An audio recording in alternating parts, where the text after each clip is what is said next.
যখন শহরের বুকে রক্তের খেলা শুরু হয় তখন প্রথম যে নামটি মনে আসে তা হলো উস্তারা। হাড় হিম করা এক কন্ট্যাক্ট কিলার, যার কাছে জীবনের চেয়ে টাকার মূল্য অনেক বেশি। কিন্তু এই নিষ্ঠুর খুনির জীবনে ঝড় আসে তখন যখন আফসার প্রবেশ ঘটে। আফসা কোনো সাধারণ মেয়ে নয়, তার চোখে মুখে প্রতিশোধের তীব্র তৃষ্ণা। সে চারজন প্রভাবশালী ব্যক্তিকে শেষ করার কন্ট্যাক্ট নিয়ে উস্তারার কাছে আসে।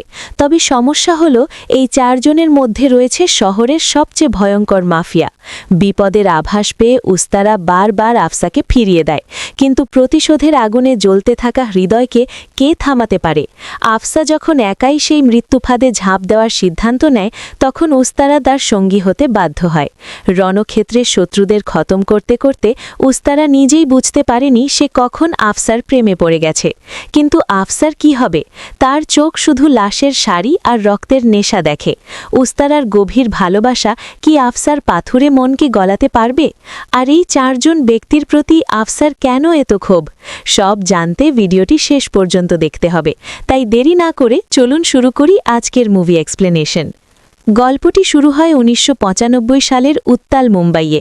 একটি পরিত্যক্ত জাহাজকে নিজের আস্তানায় পরিণত করেছে দুর্ধর্ষ কন্ট্যাক্ট কিলার উস্তারা। উস্তারা যখন তার গিটারের তারে মগ্ন তখন তার ডান হাত ছোটু একটি ফোন নিয়ে আসে। কলটি এসেছে শহরের বড় গ্যাংস্টার খান সাহেবের কাছ থেকে। উস্তারা মেজাজে নেই। সে পরিষ্কার জানিয়ে দেয় আজ তার ব্যক্তিগত পরিকল্পনা আছে এবং সেই কোনো কাজ নেবে না। কিন্তু খান সাহেবের চাপে উস্তারা শেষ পর্যন্ত রাজি হতে বাধ্য হয়। ফোন রাখার সাথে সাথেই উস্তারা রাগে ফেটে পড়ে। সে সবাইকে সতর্ক করেছিল আজ যেন তাকে বিরক্ত না করা হয়। রাগের মাথায় সে নিজের লোকজনের দিকেই বন্দুক তাক করে। ঠিক তখনই উস্তারার দাদি প্রবেশ করেন। তিনি তাকে মনে করিয়ে দেন, তুই আজ বেঁচে আছিস শুধু খান সাহেবের ছায়ায় আছিস বলে, না হলে গ্যাংস্টার জালাল তোকে অনেক আগেই পর্তুগালে পাঠিয়ে দিত। পর্তুগালে পাঠিয়ে দেওয়া, মেরে ফেলা কথাটি শুনে আস্তানায় হাসির রোল পড়ে। তবে দাদির কড়া নির্দেশে উস্তারাকে খান সাহেবের কাছে পাঠানো হয়। খান সাহেব উস্তারাকে এক ক্ষমতাশালী ব্যক্তিকে মারার কন্ট্যাক্ট দেন। উস্তারা পিস্তল নিতে অস্বীকার করে। সে শুধু তার হাতের ধারালো উস্তারা বা খুরটির উপর ভরসা রাখে।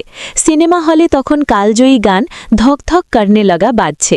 উস্তারা যখন থিয়েটারে প্রবেশ করে বডিগার্ডরা তাকে টের পেয়ে যায়। শুরু হয় এক বিধ্বংসী অ্যাকশন সিকোয়েন্স। উস্তারা তাদের নিজেদের বন্দুক দিয়েই একে একে বডিগার্ডদের খতম করে। অবশেষে যখন সে মূল টার্গেটকে মারতে যায় এক ঝাঁক লোক তাকে ঘিরে ফেলে। কিন্তু আজ উস্তারা অপ্রতিরোধ্য। শুধু নিজের খুর ব্যবহার করে সে একাই সবাইকে চিরে ফেলে। অ্যাকশনের পর যখন উস্তারা বিশ্রাম নিচ্ছিল তখন সেই লোকটি পেছন থেকে তাকে আক্রমণ করে। ঠিক সেই মুহূর্তে খান সাহেব হাজির হন। তিনি উপহাস করে বলেন, আমাকে কেন বারবার তোকে বাঁচাতে আসতে হয়? উস্তারা যখন টাকা ফেরত দিয়ে খান সাহেবকে লোকটিকে মেরে ফেলতে বলে, খান সাহেব রেগে গিয়ে উস্তারার মাথায় পিস্তল ধরেন। সেই সুযোগে টার্গেট পালানোর চেষ্টা করলে খান সাহেব নিজেই গুলি করে তাকে শেষ করে দেন। এরপর খান সাহেব গর্জে উঠে বলেন, মনে রাখিস, যখন তুই জালালের ভাইকে মেরেছিলি জালাল তোকে কুকুরের মতো খুঁজছিল। আমি তোকে আশ্রয় দিয়েছিলাম। আমিই তোর বাপ। আমি যতদিন বেঁচে আছি আমার কথাই শেষ কথা। আন্ডারওয়ার্ল্ডের এই জীবন থেকে বাঁচতে উস্তারা ছোটুকে সব গুছিয়ে নিতে বলে। তারা ফিজিতে পালিয়ে যাবে। এমনকি সে তার দাদিকে আফিম খাইয়ে অজ্ঞান করে সাথে নেওয়ার পরিকল্পনা করে। কিন্তু উস্তারা যখন তার ঘরে ফেরে সে দেখে সেখানে এক রহস্যময়ী মেয়ে বসে আছে। উস্তারা ভেবেছিল হয়তো সে সেই মেয়ে যার সাথে আজ তার সময় কাটানোর কথা ছিল। তবে মেয়েটি যখন খাবার খেতে অস্বীকার করে বলে যে সে রোজা রেখেছে, উস্তারা চমকে যায়। মেয়েটি সরাসরি উস্তারাকে জিজ্ঞেস করে, কাউকে মারতে কত টাকা নেন? উস্তারা মজা করে বলে, তোমার জন্য ফ্রিতে মেরে দেব। কিন্তু মেয়েটির চোখে প্রতিশোধের আগুন। সে বলে সে একজন নয় বরং চারজন মানুষকে মারতে চায়। নামগুলো শুনলে যে কারো রক্তহিম হয়ে যাবে। ১ নম্বর জালাল, ২ নম্বর ইন্সপেক্টর পাঠারে, ৩ নম্বর আনসারি, ৪ নম্বর শঙ্কর। উস্তারা অবাক হয়ে জিজ্ঞেস করে, জালাল তো অপরাধী, কিন্তু বাকিরা কি করেছে? মেয়েটি শান্তভাবে উত্তর দেয়। সে বলে, বাকি 3 জন জালালের হয়ে কাজ করে, তাই তাদেরও মরতে হবে। এই পর্যায়ে আস্তানার ভেতরে সেই রহস্যময়ী মেয়েটি উস্তারাকে একটা অদ্ভুত প্রশ্ন করে, একজন মানুষকে মারতে আপনি কত নেন? উস্তারা কিছুটা অবাক হয়। সে তার ডান হাত ছোটু এবং অন্যদের ডাকে। ছোটু এলে উস্তারা ব্যঙ্গ করে জিজ্ঞেস করে, এই আমরা একটা খুনের জন্য কত রেট রাখি রে? ছোটু কিছুটা বিরক্ত হয়ে উত্তর দেয়, উস্তাদ, আনন্দ করার বদলে এসব ফালতু কথা কেন বলছেন? উস্তারা তখন ছোটুকে একপাশে নিয়ে আজকের মেয়েদের লিস্ট চেক করতে বলে, কিন্তু মেয়েটির মুখ কোনো ছবির সাথে মেলে না।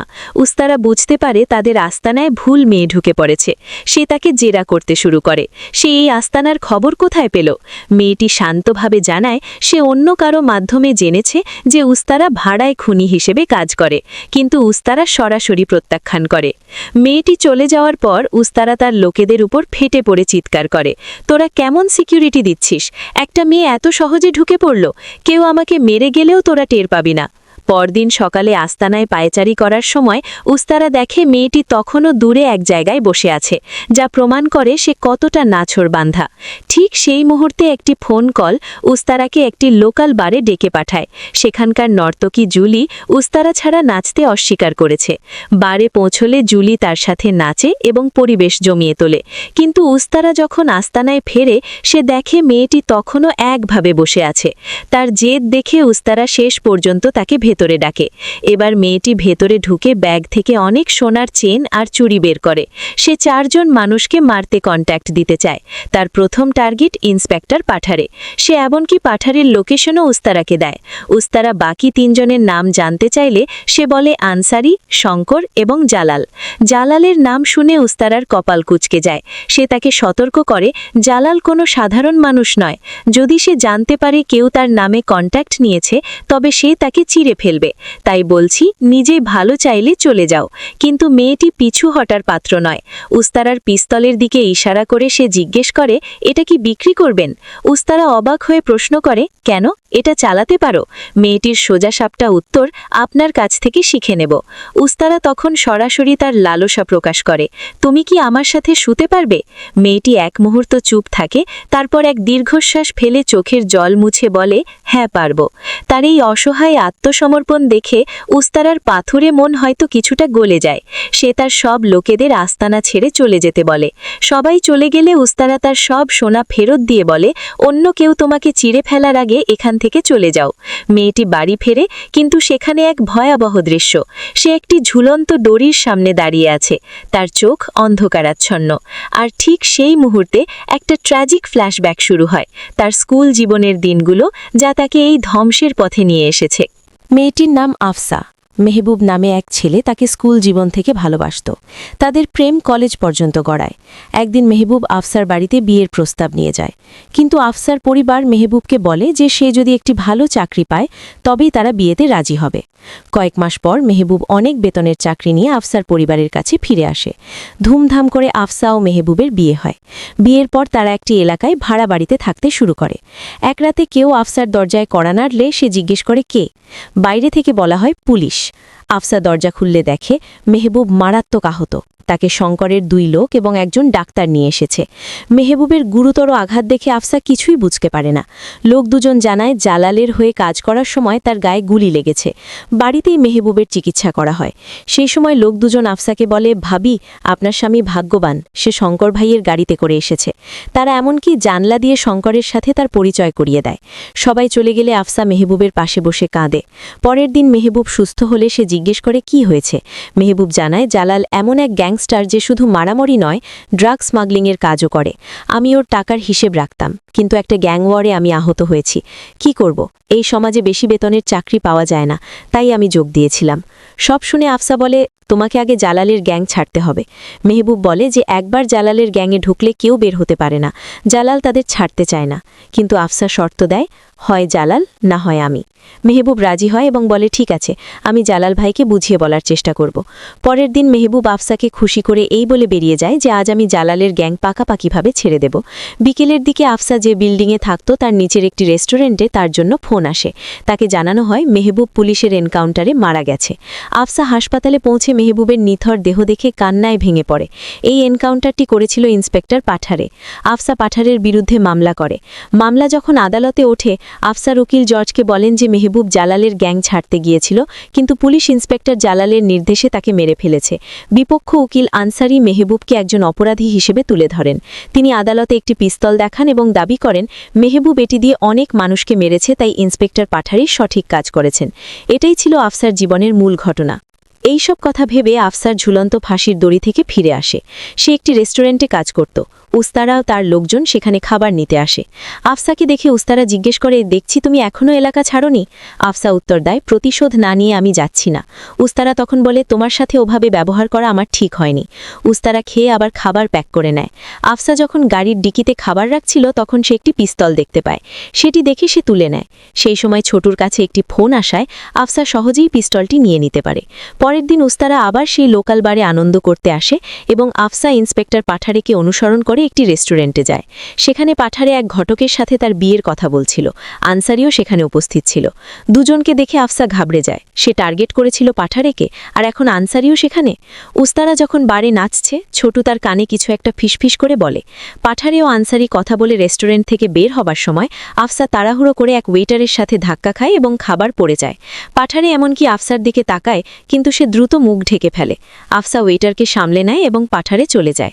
কিন্তু আনসারি যখন ওয়াশরুমে যায়, আফসা তাকে অনুসরণ করে এবং বন্দুক তাক করে। আয়নায় নিজের দিকে পিস্তল তাক করা দেখে আনসারি ভয় পেয়ে যায় এবং জিজ্ঞেস করে, তুমি কে?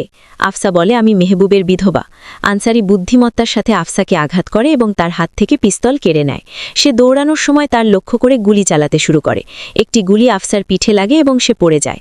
আনসারি তখন তার মুখের দিকে বন্দুক তাক করে বলে, তুমিও যাও, মেহবুবের কাছে যাও। ঠিক যখন সে গুলি করতে যাবে, উস্তারা হাজির হয় এবং তার খুর দিয়ে আনসারির গলা কেটে তাকে মেরে ফেলে। উস্তারা দ্রুত আফসাকে তার আস্তানায় নিয়ে আসে। একজন ডাক্তার আফসার শরীর থেকে গুলি বের করে। উস্তারা ছোটুকে তাদের একটা ডিল ক্যান্সেল করতে বলে। গুলি বের হয়ে গেলে উস্তারা শান্ত হয়।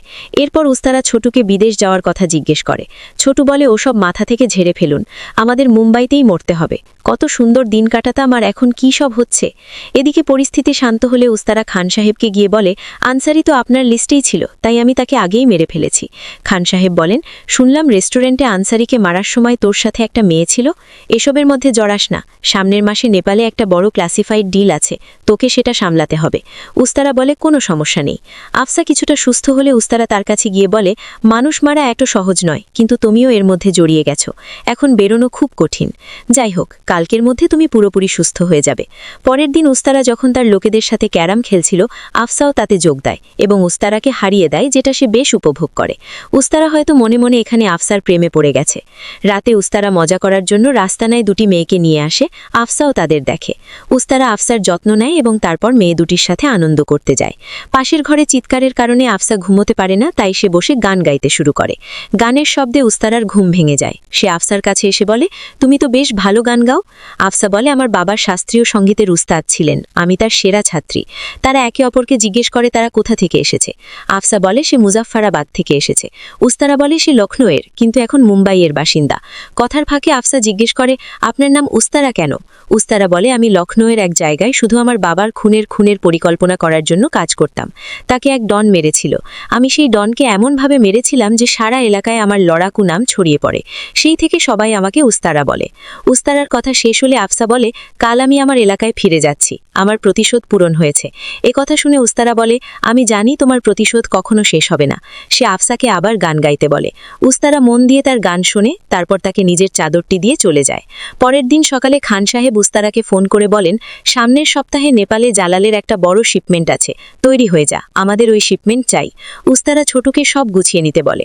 ছোটু জিজ্ঞেস করে, তাহলে কি নেপাল থেকেই খান সাহেবকে টাটা বাই বাই বলে দেবেন? উস্তারা জিজ্ঞেস করে, কোন দেশে যাওয়া যায় বলতো? ছোটু গ্রিসের পরামর্শ দেয়। উস্তারা রাজি হয়। ছোটু জিজ্ঞেস করে, ওই মেয়েটিকে কি সাথে নেবেন? উস্তারা বলে সে যদি যেতে চায় তবে তাকে নেব। আফসা আবার উস্তারাকে বলে সে কাল চলে যাচ্ছে। উস্তারা বলে তুমি গেলে হয় আত্মহত্যা করবে না হয় বিয়ে করবে। বিয়েও এক ধরনের আত্মহত্যা। আমি জানি মেহবুবের মৃত্যুর জন্য তুমি নিজেকে দোষী মনে করো, তাই তোমার মধ্যে আত্মহত্যার প্রবণতা আছে। মনে রেখো তোমার টার্গেট শেষ হয়নি, জালালকে মারতেই হবে। আফসা বলে তাকে মারা সহজ নয়। উস্তারা বলে আমার বাবার খুনে মারাও সহজ ছিল না, কিন্তু আমি পেরেছি। আর মনে রেখো তারা মেহবুবকে কত নৃশংসভাবে গুলি করে মেরেছে, সেটা ভুলে যেও না। এই পর্যায়ে মেহবুবের মৃত্যুর দিনটি দেখানো হয়। মেহবুব ইন্সপেক্টর পাঠারে এবং শঙ্করের কাছে এসে জালালকে ফোনে জানায়, আমি আর আপনার সাথে থাকতে পারবো না, আমি আমার পরিবার নিয়ে মুজাফফরাবাদে চলে যাব। জালাল শান্তভাবে ফোন রাখে, কিন্তু কথা বলার মাঝেই তাকে মারার নির্দেশ দিয়ে দেয়। পাঠারে পিস্তল বের করে, যা মেহবুব ছায়ায় দেখতে পায়। সে পালানোর চেষ্টা করতেই একটি গুলি তার পিঠে লাগে। মেহবুব পড়ে গেলে পাঠারে এবং শঙ্কর তাদের লোকেদের নিয়ে আনন্দ উল্লাস করে। উল্লাস শেষে পাঠারে মেহবুবকে চিরতরে শেষ করে দেয়। মেহবুবের মৃত্যুর কথা মনে করে আফসা উস্তারার সামনে দীর্ঘশ্বাস ফেলে। পরের দিন থেকে উস্তারা তার লোকেদের সাথে পরিকল্পনা করে কিভাবে নেপালের কাঠমান্ডুতে জালালের মাল লুট করবে। পরিকল্পনা করার সময় আফসা এসে উস্তারাকে বলে, আমি বন্দুক চালানো শিখতে চাই। সেই দিন থেকে আফসা শেখা শুরু করে। পরবর্তীতে উস্তারা আফসাকে সাথে নিয়ে কাঠমান্ডু আসে। নেপালের এক জায়গায় বসে আফসা উস্তারাকে জিজ্ঞেস করে, আপনি কি আগে জালালের হয়ে কাজ করতেন? উস্তারা বলে, না, আমি জালালের সাথে কাজ করতাম, কিন্তু জালাল যখন এর মধ্যে ধর্মকে টেনে আনলো এবং পাকিস্তানকে প্রাধান্য দিল, তখন আমাদের আলাদা হয়ে যেতে হলো। আফসা বলে, শুনলাম আপনি নাকি জালালের ভাইয়ের মেরেছেন, এজন্যই কি আলাদা হয়েছিলেন? উস্তারা বলে তার পিছনে একটা কারণ ছিল। কিছু একটা টের পেয়ে উস্তারা তার বন্দুক রেডি করে, কিন্তু দেখে তার নিজের লোকেরাই দলে দলে তার দিকে এগিয়ে আসছে। তারা উস্তারাকে বলে, আপনার সাহায্য আমাদের দরকার। পরের দিন উস্তারা তার টিম নিয়ে একটি আন্ডারগ্রাউন্ড লোকেশনে পৌঁছায়। শুধু আফসা তাদের সাথে ছিল না। জালালের ড্রাগ যখন নেপালি লোকেদের মাধ্যমে ওই আন্ডারগ্রাউন্ড পথ দিয়ে নেওয়া হচ্ছিল, উস্তারা বন্দুক দেখিয়ে সব দখল করে নেয়। সবাই পালিয়ে যায়। কিছুক্ষণ পর একটি গাড়ি আসে, যেখান থেকে মুখোশধারী মোলকেরা গ্যাস গ্রেনেড ছুটতে শুরু করে। উস্তারা মাল ছাড়াই তার টিম নিয়ে পালানোর চেষ্টা করলেও অন্য দিক থেকে তাদের আটকে দেওয়া হয় এবং গ্যাসে আচ্ছন্ন করা হয়। গ্যাসের কারণে দুর্বল হয়ে পড়লে উস্তারা এবং অন্যদের উপর জালালের লোকেরা নির্বিচারে গুলি চালায়। উস্তারার অনেক লোক মারা যায়। উস্তারা ও অন্যদের বন্দী করা হয়। দৃশ্যটি স্পেনের একটি শহরে চলে যায়। সেখানে ষাঁড়ের লড়াই দেখার সময় জালাল উস্তারাকে ফোন করে। সে জিজ্ঞেস করে, তুই কেন আমার ভাই মহসিনকে মারলি? তোর কারণে আমার অনাগত সন্তানটিও মারা গেছে। আজ আমার বউ পাগল, বল মহসিনকে কেন মারলি? উস্তারা চুপ থাকে। জালাল বলে, আজই তোর শেষ দিন। সে ফোন রেখে ষাঁড়ের সাথে লড়াই করতে নামে। জালাল যখন ষাঁড়ের সাথে লড়ছে, আফসা গুলি চালাতে চালাতে উস্তারাকে উদ্ধার করতে আসে। সে উস্তারার হাতের বাঁধন খুলে দিলে উস্তারা তার নিজস্ব স্টাইলে খুর দিয়ে সবাইকে খতম করে। আফসাও তার বন্দুক দিয়ে অনেককে মারে। জালাল যখন ষাঁড়ের সাথে জয়লাভ করে, উস্তারা এবং আফসা জালালের সব পোষা কুকুরদের শেষ করে দেয়। উস্তারা জালালকে ফোন করে বলে, তুই ওখানে একটা বন্য পশুর সাথে লড়ছিস, কিন্তু এখানে তোর সব জানোয়ার খতম, আর তোর ভাই বা অনাগত সন্তানকে আমি মারিনি, তুই মেরেছিস। জালাল রাগে ফেটে পড়ে। উস্তারার কাছের যে লোকগুলো মারা গেছে তাদের চোখের জলে বিদায় জানানো হয়, কাউকে কবর দেওয়া হয়, কাউকে দাহ করা হয়। আফসা বসে উস্তারাকে জিজ্ঞেস করে, আপনি আমার প্রতিশোধের জন্যই এসব পরিকল্পনা করেছিলেন, তাই না? উস্তারা না বললে আফসা তার হাত নিজের মাথায় রেখে একই প্রশ্ন করে। উস্তারা চুপ থাকে। আফসা তখন বলে, আমার কারণে আপনারা এই বিপদে পড়লেন। উস্তারা বলে, এছাড়া আর কোনো উপায় ছিল না। সে আফসার কাঁধে মাথা রেখে বিশ্রাম নেয় এবং আফসার মেহবুবের সাথে বিয়ের দিনের কথা মনে পড়ে। তার কাঁধে মাথা রেখেই রাত কেটে যায়। সকালে উস্তারা নিজেকে চাদরের নিচে একা পায়। সে ছোটুর কাছে যায়। ছোটু বলে তাদের চলে যাওয়া উচিত। উস্তারা তাকে আফসাকে সাথে নিতে বলে। ছোটু তখন জানায় আফসা চলে গেছে। সকাল থেকে সে তাকে কোনো তাঁবু বা আশেপাশে দেখেনি। আফসার চলে যাওয়া উস্তারাকে স্তব্ধ করে দেয়। এদিকে স্পেনে জালাল পাগল হয়ে যায়। সে উস্তারার কাছে হেরেছে এবং কাঠমান্ডুতে অনেক মালও হারিয়েছে। সে শঙ্কর এবং পাঠারেকে ফোন করে বলে, আমার ডাবল মাল চাই, তাও 3 সপ্তাহের মধ্যে। কিভাবে দিবি সেটা তোদের ব্যাপার। নেপালের মালের দাম ছিল আকাশচুম্বী। জালাল যখন তাদের সাথে কথা বলছিল, সে দেখে তার স্ত্রী রাবেয়া দেয়ালে ছবি আঁকছে। রাবেয়ার সন্তান হারানোর পর পাগল হয়ে গেছেন, তাই তিনি যা খুশি আঁকেন, যা জালালকে সহ্য করতে হয়। অন্যদিকে উস্তারা আফসার বাড়িতে যায়, কিন্তু সেটি তালাবদ্ধ পায়। দরজার ফাঁক দিয়ে সে দেখে সেই ঝুলন্ত ওড়নাটি এখনও সেখানে আছে। ছোটু নিচের রেস্টুরেন্টের খালাম্মাকে তার নম্বর দিয়ে দিয়ে বলে আফসা ফিরলে যেন ফোন করেন। এদিকে খান সাহেব উস্তারার কাছে এসে পাঠারে এবং শঙ্করের ছবি দেন। তিনি বলেন নেপালের মাল হারানোর পর তারা জালালের চাপে আছে, তাই এখন সুযোগ তাদের আক্রমণ করে শেষ করার। কিন্তু উস্তারা আফসাকে খুঁজছে। খান সাহেবকে তার পরিচয় দেখিয়ে উস্তারা বলে আমি এই মেয়েটিকে চাই। খান সাহেব আফসাকে দেখে বলেন তাহলে রেস্টুরেন্টে আনসারিকে মারার সময় এই মেয়েটিই ছিল, এখন কি লাভের কেস চলছে? উস্তারা কিছু না বলে আফসার খোঁজ চায়। খান সাহেব জিজ্ঞেস করেন অপারেশন কবে হবে? উস্তারা বলে যেদিন আফসাকে খুঁজে পাব। খান সাহেব রাজি হন এবং বলেন তিনি সব ইন্টেলিজেন্সকে সতর্ক করবেন তাকে খুঁজে বের করতে। বাস্তবে খান সাহেব কোনো গ্যাংস্টার নন, তিনি একজন ইন্টেলিজেন্স অফিসার। তিনি উস্তারাকে ব্যবহার করে অপরাধীদের শেষ করেন এবং ড্রাগ স্মাগলিং বন্ধ করেন।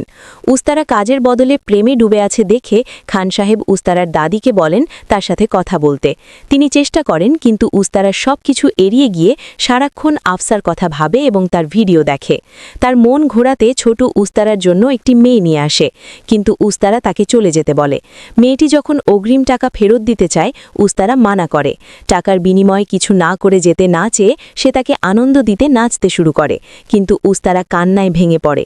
এটি দেখে মেয়েটি ভয়ে পালিয়ে যায়। উস্তারাকে কাঁদতে দেখে তার লোকেরাও কাঁদতে শুরু করে। এদিকে শঙ্কর যখন একটি কারখানায় ড্রাগ তৈরি করছিল উস্তারা সেখানে হাজির হয়। তার দুঃখকে রাগে পরিণত করে। সে সবাইকে মারতে শুরু করে। সে একজনকে মেরে তার ওপর অ্যাসিড ঢেলে দেয়। শঙ্কর ভয়ে পালিয়ে যায়। উস্তারা পুরো কারখানায় আগুন ধরিয়ে দিয়ে সব ধ্বংস করে দেয়। শঙ্কর আর পাঠারে যখন জালালকে জানায় সে মেজাজ হারিয়ে ফেলে। সে স্পেনে কাউকে মেরে নিজের মাথা ঠান্ডা করে। যখন সে শোনে উস্তারা এটি করেছে সে আরও রেগে যায় এবং দুজনকে বলে হয় 7 দিনের মধ্যে উস্তারা সহ মাল আমাকে দিবি, নয়তো তোদের মধ্যে একজন মরবি। এদিকে উস্তারা খান সাহেবকে না বলে এত বড় অপারেশন করায় তিনি অনেক চাপে আছেন। তিনি উস্তারাকে বেল্ট দিয়ে মারেন এবং বলেন তোর কারণে আমি সমস্যায় পড়েছি। তিনি তাকে একটি পাসপোর্ট দিয়ে বলেন মুম্বাই ছেড়ে বিদেশে চলে যেতে। উস্তারা আবার জিজ্ঞেস করে আফসার কোনো খবর আছে কিনা। খান সাহেব না বলেন। খান সাহেব যাওয়ার সময় উস্তারা আবর্জনার স্তূপে সেই খালাম্মার রেস্টুরেন্টের বিরিয়ানির প্যাকেট দেখতে পায়। পরের দিন উস্তারা ও ছোটু খালাম্মাকে অনুসরণ করে। তিনি একটি হিন্দু ধর্মীয় উৎসবে খাবার নিয়ে আসেন, যেখানে তারা শঙ্করকে দেখতে পায়। কিছুক্ষণের মধ্যে একটি গাড়িতে ইন্সপেক্টর পাঠারে আসে। এরপর উস্তারা যা দেখে সেটা বিশ্বাস করতে পারে না। আফসা পাঠারের সাথে তার স্ত্রী সেজে গাড়ি থেকে নামে। এটা স্পষ্ট যে আফসা দুজনকে মারার জন্য নাটক করছে। যাই হোক, পাঠারে শঙ্করের সাথে তার হবু স্ত্রীর পরিচয় করিয়ে দেয়, যেখানে আফসা নিজের নাম রানী শর্মা এবং খালাম্মাকে তার মায়ের হিসেবে পরিচয় দেয়। পাঠারে আর শঙ্কর যখন সাইটে কথা বলছিল আফসা ও খালাম্মা আংটি বদল করে। আফসার রঙে মাখামাখি হয়ে শঙ্করের সাথে নাচে। সুযোগ পেয়ে সে তার ধারালো আংটি শঙ্করের গলায় বসিয়ে দেয়। শঙ্কর যখন মৃত্যু যন্ত্রণায় ছটফট করছিল আফসা এক পৈশাচিক আনন্দ অনুভব করে, কিন্তু শঙ্করের একটি কর্মী এটি দেখে ফেলে। উস্তারা সেই কর্মীর গলা কেটে দেয়। উস্তারাকে এভাবে দেখে আফসা চমকে যায়, কিন্তু উস্তারা কোনো কথা না বলেই চলে যায়। আফসা চিৎকার শুরু করে। পাঠারে গাড়ি থেকে নামলে আফসা তাকে জড়িয়ে ধরে। পাঠারে শঙ্করের লাশ মাটিতে পড়ে থাকতে দেখে এবং উস্তারাকে চলে যেতে দেখে তাই সে ভাবে উস্তারাই শঙ্করকে মেরেছে। রাতে খালাম্মা যখন বাড়ি ফেরে সে দেখে উস্তারা ও ছোটু আগে থেকেই সেখানে উপস্থিত। তারা তাকে সব ব্যাখ্যা করতে বলেন। তিনি জানান খান সাহেবই সব পরিকল্পনা করেছেন। খান সাহেবই আফসাকে পাঠারের স্ত্রী হিসেবে অপারেশনের জন্য বেছে নেন এবং খালাম্মাকে তার মা বানান। সংক্ষেপে এটি সব খান সাহেবের পরিকল্পনা। এদিকে আফসা পাঠারের সাথেই থাকে। সে কাজ সেরে ঘরে ফিরলে সেখানে উস্তারাকে দেখতে পায়। আফসা জিজ্ঞেস করে আপনি কি চান? উস্তারা বলে আমাকে কেমন ভূত বানিয়েছ, তোমাকে ছাড়া আমি কিছুই বুঝি না। আমি তোমার জন্য একটা কন্ট্রাক্ট নেব, আমি পাঠারেকে মারব, তুমি শুধু আমার সাথে থাকো। আফসা বলে আমাকে থাকতে দিন, আপনি যা চান তা হবে না, আমি আপনাকে ভয় পাই, আমি আপনার সাথে থাকতে পারবো না। মূলত উস্তারা আফসাকে তার সাথে থাকতে বলে, কিন্তু সে বলে আমিও আপনার ভালোবাসা বুঝতে পারতাম, কিন্তু আমি আপনার সাথে থাকতে পারবো না। আমি শুধু মেহবুবের প্রতিশোধ নিতে এসেছি, তাই চলে যান। উস্তারা বলে সে যাবে, কিন্তু তার ফিস চায়। সে চায় সে যেন তার সাথে শোয়। আফসা বলে আপনি আমাকে কখনো পাবেন না। উস্তারা তাকে হুমকি দেয় এবং তার কাপড় খুলতে শুরু করে। আফসা নিজেই সব খুলে দেয়, কিন্তু ইমোশনাল কথা বলে এবং জানায় তাদের মধ্যে ভালোবাসা কখনো হবে না। উস্তারা রাগে আফসাকে বিছানায় ছুঁড়ে ফেলে এবং বলে আমি প্রতিটি নিঃশ্বাসে তোমাকে আমার কথা মনে করিয়ে দেব, যাতে আমার প্রতি তোমার ঘৃণা বাড়ে। সে চলে যায়। আফসা তার হাত ধরে বলে ভালোবাসা একটি অভিশাপ, আর আমরা দুজনেই এর নিচে পড়েছি। উস্তারা আর কোনো কথা না বলে চলে যায়। সে বাইরে গিয়ে মদ্যপান করে এবং মাতাল অবস্থায় লোকাল গুন্ডাদের সাথে মারামারি মারামারি করে। ছোটু তাকে বাঁচায়, কিন্তু উস্তারা মার খাওয়ার পরেও হাসতে থাকে। ছোটু জিজ্ঞেস করে, কেন আপনি ওই মেয়েটিকে ভুলে যাচ্ছেন না? ওর জন্য আপনার অবস্থা দেখুন। উস্তারা বলে, আমি এবার ওকে চিরতরে ভুলে যাব, তবে এক শর্তে, জালাল আর পাঠারেকে শেষ করতে হবে। ছোটু হাসে এবং উস্তারাও হাসে। এরপর দুজনেই এক ক্রেজি ড্যান্স দেয়। পরের দিন থেকে উস্তারার লোকেরা পাঠারে, আফসা এবং খান সাহেবের ওপর নজর রাখে। উস্তারা তাদের গতিবিধির খবর পায়। দেখা যায় পাঠারেও খান সাহেবের পেছনে লোক লাগিয়ে রেখেছে। খান সাহেব যখন ট্রেনে ওঠেন, পাঠারে খবর পেয়ে যায়। খান সাহেব ট্রেনের মধ্যে আফসার সাথে দেখা করতে আসেন। উস্তারাও সেখানে ওঠে। ছোটু উস্তারাকে জানায় যে পাঠারে পরের স্টেশনে পুলিশ ফোর্স নিয়ে অপেক্ষা করছে। আফসাকে বাঁচাতে উস্তারা খান সাহেব এবং আফসার কাছে গিয়ে তাকে ট্রেন থেকে নেমে যেতে বলে। খান সাহেব উস্তারার ওপর রেগে যান এবং তাকে মারতে শুরু করেন। উস্তারাও পাল্টা মারে। এক পর্যায়ে খান সাহেব উস্তারার গলায় পিস্তল ধরেন এবং উস্তারা খান সাহেবের গলায় খুর ধরে। আফসা তখন উস্তারার মাথায় পিস্তল ধরে, যা তাকে অবাক করে। উস্তারা বুঝিয়ে বলে যে পাঠারে পরের স্টেশনে ফোর্স নিয়ে আছে এবং আফসা ধরা পড়বে। এই কথা শুনে খান সাহেব বলেন, এটা আগে বলতে পারতিস। ট্রেন স্টেশনে পৌঁছালে পাঠারে তার ফোর্স নিয়ে ওঠে। আফসা বোরকা পরে মুখ ঢেকে নেমে যায়, তবে খান সাহেব ও উস্তারা থেকে যায়। পাঠারে তাদের একসাথে দেখে ফেলে। রক্তাক্ত খান সাহেবকে দেখে পাঠারে বলে, তাহলে আপনাদের দুজনের মধ্যে সংঘর্ষ হয়েছে? কোনো ব্যাপার না, আপনি চলে যান, ওকে আমি সামলে নিচ্ছি। খান সাহেব পাঠারেকে পিস্তল দেখিয়ে বলেন, বেশি লাফাস না, আমার কাজ আমি বুঝবো, যা। পাঠারে যাওয়ার নাটক করে গুলি ছুড়তে শুরু করে। খান সাহেব ও উস্তারাও পাল্টা গুলি চালায়। যখন একটি গুলি খান সাহেবের বুকে লাগে এবং তিনি লুটিয়ে পড়েন, উস্তারা হিতাহিত জ্ঞান হারিয়ে ফেলে। সে খান সাহেবের বন্দুক নিয়ে 2 হাতে গুলি চালায়, কিন্তু পাঠারের একটি গুলি উস্তারার ঘাড়ে লাগে এবং সে ট্রেন থেকে নদীতে পড়ে যায়। পরে পাঠারে এক প্রেস ব্রিফিংয়ে জানায় যে কুখ্যাত কিলার উস্তারা বন্দুকযুদ্ধে মারা গেছে এবং সিনিয়র আইপিএস অফিসার ইসমাইল খান হাসপাতালে ভর্তি। উস্তারার মৃত্যুর খবরে আফসা ব্যথিত হয়। খালাম্মা আফসাকে চলে যেতে বলেন, কিন্তু আফসা বলে সে জালালকে না মেরে যাবে না। খালাম্মা বুঝিয়ে বলেন, উস্তারা বা খান সাহেব ছাড়া সে একা লড়াই করতে পারবে না। আফসা পিছু হটতে অস্বীকার করে। ঠিক তখনই পাঠারে আসে এবং আফসাকে স্পেনের হানিমুন টিকিট দেয়। সে বলে তারা একটি উৎসবের জন্য জালালের বাড়িতে যাচ্ছে। আফসা জালালের কাছে যাওয়ার কথা শুনে খুশি হয়। সে অবশেষে তাকে মারার সুযোগ পাবে। আফসা পাঠারের সাথে স্পেনে জালালের বাড়িতে পৌঁছায়। হ্যালোউইন উৎসব চলছিল, তাই সবাই মাস্ক পরেছিল। আফসা জালালকে এক ঝলক দেখে নিজেও মাস্ক পরে নেয়। জালালও মাস্ক পরা ছিল। জালাল আফসার সাথে উৎসব পালন করার পর সে যখন তার আংটি দিয়ে তাকে মারতে উদ্যত হয়, জালাল তার হাত ধরে ফেলে। পাঠারেও এগিয়ে আসে এবং হাসতে থাকে। বাস্তবে পাঠারে আগেই খান সাহেবের আইডি কার্ড থেকে আফসার পরিচয় জেনে ফেলেছিল, যা উস্তারা তাকে দিয়েছিল। তাই আফসাকে জালালের কাছে নিয়ে আসা পাঠারের একটি পরিকল্পনা ছিল। পাঠারে আফসাকে টর্চার করে এবং বলে, ভেবেছিলে ধরা পড়বে না? আফসা পাঠারের মুখে থুতু দেয়, যা তাকে ক্ষিপ্ত করে তোলে। সে জালালকে বলে, ভাই, আপনি বলেছিলেন এখানে আনার পর আফসাকে মারবেন, এখন মারছেন না কেন? জালাল বলে, উস্তারা আমার সাথে কাজ করেছে, আমি ভালো করেই জানি সে মরেনি, সে মরলে আমার মন বলে দিত। পাঠারে বলে, আমি নিজে গুলি করে তাকে মেরেছি, বিশ্বাস না হলে আমাকে মেরে ফেলুন। জালাল তখন একটি লাঠি আফসার হাতে দিয়ে ইশারা করে পাঠারেকে মারতে। আফসা পাঠারের মাথায় আঘাত করে তাকে নৃশংসভাবে মেরে ফেলে। তাকে শেষ করার পর জালাল বলে, তোর রোমিও উস্তারা মরেনি, সে অবশ্যই তোর জন্য এখানে আসবে। এরপর দৃশ্যটি উস্তারার কাছে চলে যায়। সে গুলির আঘাতে মরেনি। একজন ডাক্তার তার চিকিৎসা করেন এবং বলেন তার বেঁচে থাকা এক মিরাকল। 3 মাস কেটে যায়। সুস্থ হয়ে উস্তারা প্রথমে তার পাসপোর্ট খোঁজে। তার লোকরা জিজ্ঞেস করে, আপনি তো মৃত্যু থেকে ফিরে এলেন, কেন আবার পাগল হচ্ছেন? কিন্তু ছোটু তার হাতে পাসপোর্ট তুলে দেয়। উস্তারা ব্যাগ নিয়ে বের হওয়ার সময় তার দাদির সাথে দেখা হয়। তিনি বলেন, তোর দাদা আমাকে একবার বলেছিল যে প্রেমে পড়ে সে রোমিও, কিন্তু যে প্রেমে পড়ে সব হারায় সে হলো চুতিয়া, অর্থাৎ বোকা। তুই বোকা হয়ে ফিরে আসিস না। উস্তারা চলে যায়। স্পেনে জালাল ষাঁড়ের সাথে লড়াই করতে বের হয়। সে যাওয়ার সাথে সাথেই উস্তারা জালালের বাড়িতে অতর্কিত হামলা চালায় এবং একে একে সবাইকে মারতে থাকে। অবশেষে তার সাথে জালালের স্ত্রী রাবেয়ার দেখা হয়। তখন দেখানো হয় জালালের ভাই মহসিন এবং রাবেয়ার অনাগত সন্তান আসলে কিভাবে মারা গিয়েছিল। রাবেয়াও খান সাহেবের হয়ে কাজ করতেন। একদিন মহসিন আড়ি পেতে রাবেয়াকে ফোনের মাধ্যমে খান সাহেবকে জালালের অপকর্মের কথা বলতে শুনে ফেলে। মহসিন রেগে গিয়ে তাকে মারতে শুরু করে। রাবেয়া তার দিকে বন্দুক তাক করেন। উস্তারা যে বাড়িতেই ছিল ছুটে আসে। মহসিন তাকে বলে রাবেয়া খান সাহেবের সাথে হাত মিলিয়েছে। উস্তারাও রাবেয়ার ওপর রেগে যায়। তখন তিনি জানান যে জালাল আইসিসের সাথে হাত মিলিয়েছে, যা তিনি মেনে নিতে পারেননি। কথা কাটাকাটির মাঝে মাঝে রাবেয়ার হাত থেকে ভুলবশত গুলি চলে এবং মহসিন মারা যায়। সেই ধাক্কায় গর্ভবতী রাবেয়ার গর্ভপাত হয়ে যায়। তিনি উস্তারাকে চলে যেতে বলেন, কিন্তু সে বলে, আপনার কিছু হবে না, আপনি মহসিনকে মারেননি।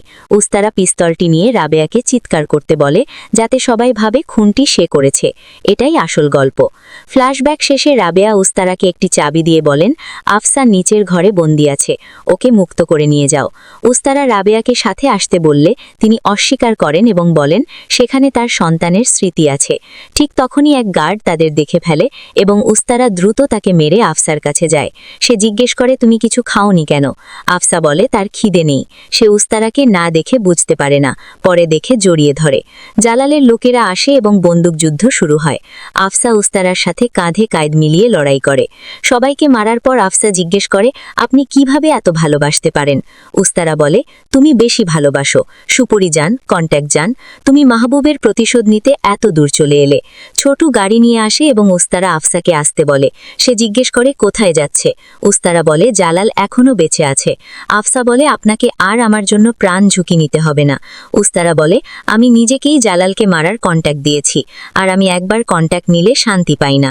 আফসা তার জন্য দোয়া করে এবং বলে, চলুন। জালাল যখন সারের জন্য অপেক্ষা করছিল, উস্তারা ময়দানে প্রবেশ করে। জালালের লোকেরা বন্দুক নিয়ে এগিয়ে আসে, কিন্তু জালাল তাদের থামিয়ে দেয়। সে দর্শকদের উদ্দেশ্যে বলে, এই ষাঁড়টি খুব শক্তিশালী, সে গ্রাম থেকে স্পেনে এসে নিজের বিপদ ডেকে এনেছে।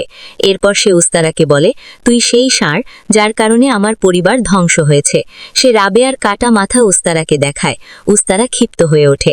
জালাল মাথাটি দূরে ছুঁড়ে ফেলে লড়াইয়ের প্রস্তুতি নেয়। উস্তারা তার খুর বের করে। লড়াই শুরু হয়। জালাল প্রথম দিকে তার তরোয়ার দিয়ে উস্তারাকে কুপিয়ে কুপিয়ে ধরাশায়ী করে ফেলে এবং উস্তারা মাটিতে পড়ে যায়। জালালের লোকেরা যখন আনন্দ করছিল, উস্তারার লোকেরা এসে তাদের বন্দি করে এবং বলে, খেলা এখনো শেষ হয়নি। উস্তারা আবার উঠে দাঁড়ায় এবং দুই হাতের খুর দিয়ে জালালকে বারবার আঘাত করে। জালাল দুর্বল হয়ে পড়লে উস্তারা হাত দিয়ে তাকে মারতে থাকে। জালাল পড়ে যায়। উস্তারা জালালের তরোয়ারটি তুলে নেয়, কিন্তু তাকে মারে না। সে আফসার জন্য অপেক্ষা করে। আফসা ময়দানে প্রবেশ করে, তরোয়ারটি নেয় এবং জালালকে মেলে তার প্রতিশোধ শেষ করে। আফসা উস্তারাকে জড়িয়ে ধরে কাঁদে এবং তার কৃতজ্ঞতা প্রকাশ করে। বাড়িতে ফিরে আফসা তার বাবার ঐতিহ্য বজায় রেখে সবার জন্য গান গায়। উস্তারা এবং তার ঘনিষ্ঠ সহযোগীরা সেই গানের ক্লাসে উপস্থিত থাকে। পরবর্তীতে উস্তারা হাসপাতালে খান সাহেবের সাথে দেখা করে এবং বলে, আমি আপনার শেষ টার্গেট শেষ করেছি। সে চলে যেতে শুরু করলে খান সাহেব বলেন, জালালের মতো অনেক গ্যাংস্টার এখনও দেশে অপরাধ করছে, তুই তাদের শেষ করলেই মুক্তি পাবি। সে যে এখনও খাঁচা থেকে বের হতে পারেনি তা বুঝতে পেরে উস্তারা খান সাহেবকে গালি দেয় এবং সিনেমাটি সেখানেই শেষ হয়। ভালোবাসা একজন কুখ্যাত খুনিকেও মুহূর্তে উন্মাদ বানিয়ে দিতে পারে, উস্তারা আমাদের সেটাই দেখালো। তবে আফসা ভালোবাসায় আরও বেশি পাগল ছিল। সে তার প্রেমিকের খুনের বদলা নিয়েই শান্ত হয়েছে। তাই সিনেমাটিতে উস্তারার ভালোবাসার চেয়ে আফসার ভালোবাসা উপরে থাকে। যাই হোক, মুভিটি আপনাদের কেমন লেগেছে কমেন্টে জানাবেন।